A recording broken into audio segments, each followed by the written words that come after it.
du verdict de la Chambre criminelle ayant condamné Ousmane Sonko à 2 ans de prison ferme pour corruption à la jeunesse, le pays a été à nouveau secoué par des séries de manifestations émaillées par des scènes de violence, des actes de destruction, les biens publics, des manifestations au cours de laquelle des pertes en vies humaines ont été notées.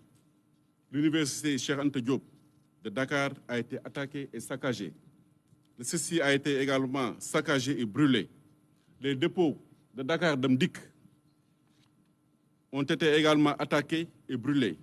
Divers tronçons du BRT ainsi que l'autoroute à péage ont également subi la fureur des manifestants. Les maisons des autorités politiques, judiciaires, administratives ont été saccagées et brûlées. Des images montrant des manifestants lourdement armés et circulant dans les rues de la capitale ont circulé dans les réseaux sociaux. L'objectif final était de marcher sur le palais pour y déloger le président de la République. Pour y répondre et ainsi répondre à l'appel et l'invite de Ousmane Sonko qui a ouvertement appelé ses partisans à le rejoindre dans la capitale pour mener l'assaut final contre le président Macky Sall. Ainsi, plusieurs dizaines de manifestants ont été interpellés entre Pikine, Rufisque, Dakar et Guédiawaye, inculpés et placés sous mandat de dépôt.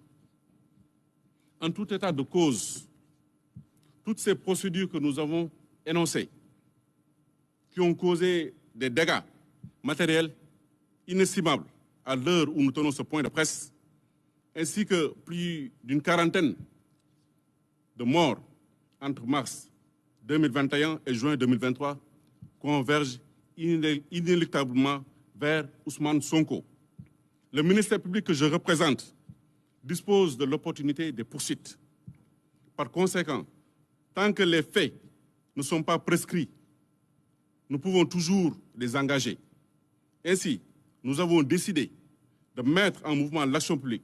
C'est pourquoi ce dernier est aujourd'hui en garde à vue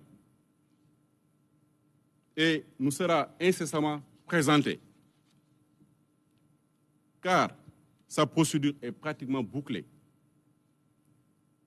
Et à cet effet, il sera poursuivi pour appel à l'insurrection, association de malfaiteurs, atteinte à la sûreté de l'État, complot contre l'autorité de l'État, actes et manœuvres à compromettre la sécurité publique et à créer des troubles politiques graves, association de malfaiteurs en lien avec une entreprise terroriste, mais également de vol. Ce qu'il faut admettre et reconnaître également, c'est que Ousmane Sonko a lui-même reconnu avoir arraché violemment le téléphone portable d'une dame gendarme. Et ces faits sont qualifiés juridiquement de vol. Ça a été un peu ridiculisé dans les réseaux sociaux en parlant qu'Ousmane Sonko a été arrêté pour vol. Mais en réalité, c'est l'élément déclencheur de son arrestation, qui était d'ailleurs imminente.